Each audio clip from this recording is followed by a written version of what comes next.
Shalom sahabat damai sejahtera. Tema kita adalah fatherless mengakibatkan kehancuran.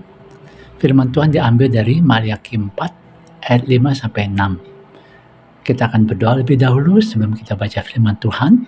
Bapa dalam surga, kami mohon pimpinan-Mu ya Allah, menuntun kami untuk memahami kebenaran firman-Mu dan kami boleh hidup di dalam kebenaran firman Tuhan. Untuk itu pimpin, bimbing, dan tolong kami semua. Dalam nama Tuhan Yesus kami berdoa. Amin. Firman Tuhan dari Maliaki 4 ayat 5 dan 6 berkata demikian, sesungguhnya aku akan mengutus Nabi Elia kepadamu menjelang datangnya hari Tuhan yang besar dan dahsyat itu. Maka ia akan membuat hati bapa-bapa berbalik kepada anak-anaknya dan hati anak-anaknya kepada bapak-bapaknya, supaya jangan aku datang memukul bumi sehingga musnah. Sahabat sapaan damai sejahtera yang dikasihi Tuhan Yesus, hari ini kita bicara soal sesuatu yang dekat sekali dengan kehidupan kita dan kehidupan banyak orang, yaitu fatherless, kehilangan figur bapak. Fatherless bukan soal ayah yang tidak ada secara fisik, namun ada ayah yang sudah meninggal. Ada yang ayahnya pergi, ada yang ayahnya tinggal satu rumah, tapi hatinya tidak pernah hadir. Bahkan ada ayah yang mencukupi kebutuhan ekonomi, tetapi tidak pernah memberikan pelukan, arahan, doa, atau pengakuan kepada anaknya. Jadi fatherless bukan sekedar ayah tidak ada. Fatherless terjadi ketika fungsi seorang bapak ayah hilang. Tidak ada kasih, tidak ada teladan, dan tidak ada rasa aman. Dan firman Tuhan menunjukkan bahwa ketika hati bapak dan hati anak terputus, akibatnya bisa membawa kehancuran yang masif. Dalam Maliaki 4 ayat 5 dan 6, ini adalah bagian penutup dari perjanjian lama. Setelah ayat ini, umat Tuhan masuk dan memasuki masa panjang tanpa suara nabi. Maka, menariknya kalimat penutup ini bukan tentang kekayaan atau kemenangan atau kehebatan, melainkan panggilan untuk memulihkan keluarga. Hati bapak-bapak berbalik kepada anak-anaknya dan hati anak-anak kepada bapak-bapaknya. Sahabat sapaan damai sejahtera yang dikasihi Tuhan Yesus, mengapa ini penting? Ini pertanyaan harus kita jawab, karena Allah tahu kerusakan satu generasi sering dimulai dari relasi yang rusak antar bapak dan anak. Pertama, fatherless merusak identitas. Seorang anak biasanya belajar tentang dirinya dari cara orang tuanya memperlakukan dia. Ketika seorang ayah hadir dengan kasih, anak belajar, aku berharga, aku dilindungi, aku punya tempat, dan aku tidak sendirian. Tetapi ketika ayah tidak hadir, anak sering bertumbuh dengan pertanyaan yang tidak terjawab. Apakah aku cukup baik?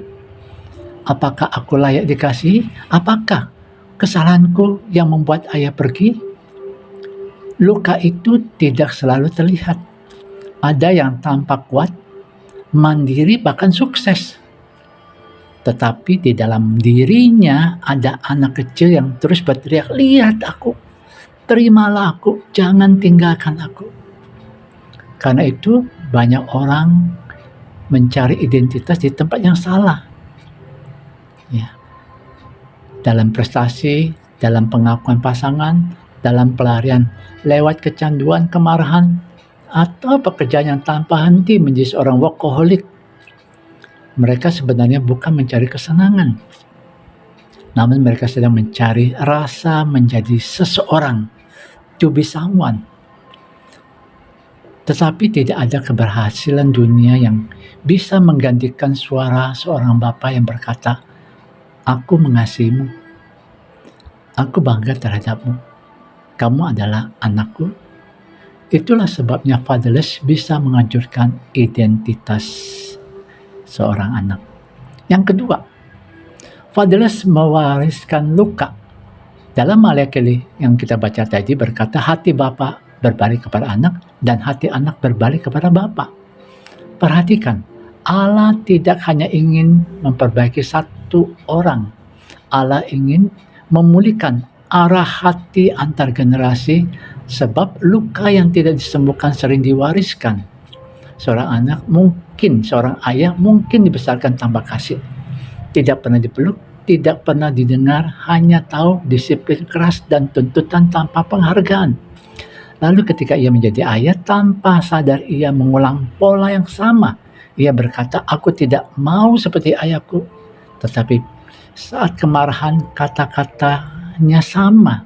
Saat kecewa, ia menjauh. Saat anak gagal, ia hanya tahu mengkritik. Mengapa? Karena luka yang tidak dibawa kepada Tuhan sering berubah menjadi pola. Orang yang terluka bisa melukai. Orang yang ditolak bisa menolak.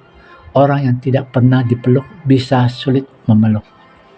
Itulah kehancuran fatherless. Bukan hanya kehancuran satu hati, tetapi bisa menghancurkan satu generasi. Maka Maleakhi memakai kata sangat serius. Bila pemulihan itu tidak terjadi, bumi bisa dipukul hingga musnah. Artinya kerusakan relasi bapa dan anak bukan sekedar masalah keluarga biasa. Ini menjadi kerusakan sosial, moral, dan rohani yang lintas generasi. Terus yang ketiga, solusinya bagaimana? Yaitu menemukan bapa yang sejati. Maka dalam Mazmur 68 ayat 6, ya Bapa, ya Allah berkata Bapa bagi anak yatim. Ini bukan sekedar kalimat penghiburan, tetapi pernyataan tentang karakter Allah. Ketika manusia gagal menjadi bapa, Allah tidak pernah menjadi bapa.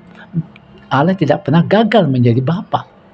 Mungkin ayahmu tidak hadir, mungkin ayahmu pernah menyakitimu, bahkan meninggalkanmu, tetapi kehadiran Allah atau kegagalan ayah duniawi tidak menentukan nilai dirimu di hadapan Allah. Jadi, sahabat yang kasih Tuhan Yesus, di dalam Kristus orang yang kehilangan Bapa tidak hanya diberikan penghiburan, tetapi identitas baru, anak Allah, seperti dalam Roma 8 ayat 15, ya Aba, ya Bapa. Sahabat damai sejahtera yang dikasih Tuhan Yesus, apa yang harus kita lakukan dalam mengatasi fatherless? Pertama, akui luka itu di hadapan Tuhan. Ya, kedua ya, kita harus mengampuni. Dan yang ketiga, kita harus memutuskan rantai generasi. Dan yang keempat, biarlah kita boleh membangun relasi yang intim ya di dalam komunitas umat Tuhan, di dalam gereja Tuhan, menjadi keluarga rohani. Maka fatherless bukan satu hal yang mudah, tetapi fatherless harus diatasi. Maka kita minta Kristus untuk menolong kita dan pimpinan Roh Kudus memulihkan hati yang terluka, dan Tuhan sanggup menghentikan luka yang sudah berjalan turun-temurun. Maka hari ini mungkin kita datang sebagai anak yang terluka, mungkin kita datang sebagai ayah yang merasa gagal, datanglah kepada Bapa. Sebab ketika hati kembali kepada Bapa di surga, hati yang hancur dapat dipulihkan dan satu generasi dapat diselamatkan dari kehancuran. Amin. Mari kita satu dalam doa. Bapa, terima kasih untuk firman-Mu, terima kasih untuk kebenaran-Mu, dan kami kembali datang kepada-Mu ya Bapa, karena Engkaulah Bapa yang mengerti setiap tetes air mata dan pergumulan, dan Engkaulah Bapa yang mengasihi kami. Dalam nama Tuhan Yesus kami berdoa. Amin.